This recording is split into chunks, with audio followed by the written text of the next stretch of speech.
Today, more and more men are choosing not to go to school, not to get a job, and not to get married. If similar numbers of women were doing the same, someone would raise the alarm. But since men are the ones opting out, the problem has been mostly met with silence. Some books say that men are just a bunch of lazy, stoner frat boys who are acting immaturely. In reality, men are acting rationally and opting out of education, work, and marriage because in all of these areas, the penalties are high and the rewards are low. Each of these areas has its own problems and is important in its own right. But for now, we'll just look at why men are avoiding marriage and fatherhood.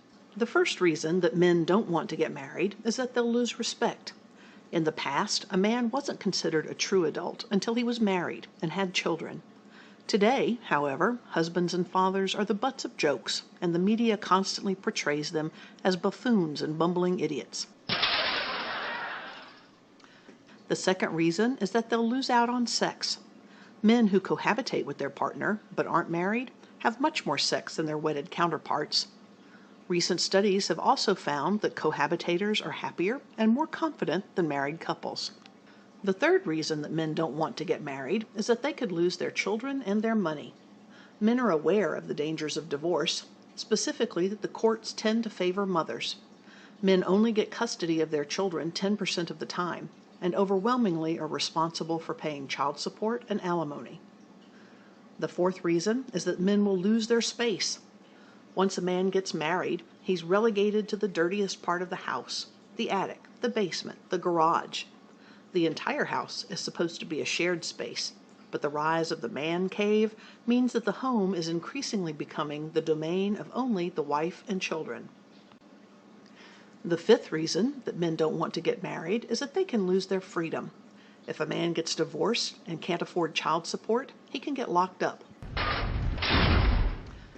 On any given day, there are almost 50,000 people in jail due to child support arrears, most of them male. For example, in Massachusetts, 96% of the people incarcerated for unpaid child support are men. The final reason that men don't want to get married is that the single life is better than ever. In the past, single men were looked at with suspicion, but this is no longer the case. There are plenty of 40-year-old bachelors. Employers look favorably at employees with non-conflicting family responsibilities. Dating has gotten easier, and premarital sex is no longer taboo. On top of this, there's more to entertain single men today than there was in the past, with video games, cable TV, and the internet providing diversions not previously available. To recap, men are opting out of marriage, in addition to education and work, at alarming rates. This isn't due to laziness, but due to rational choices where men no longer see the value of participating in these areas. People respond to incentives, so if we want more men to marry, it needs to be a more attractive proposition.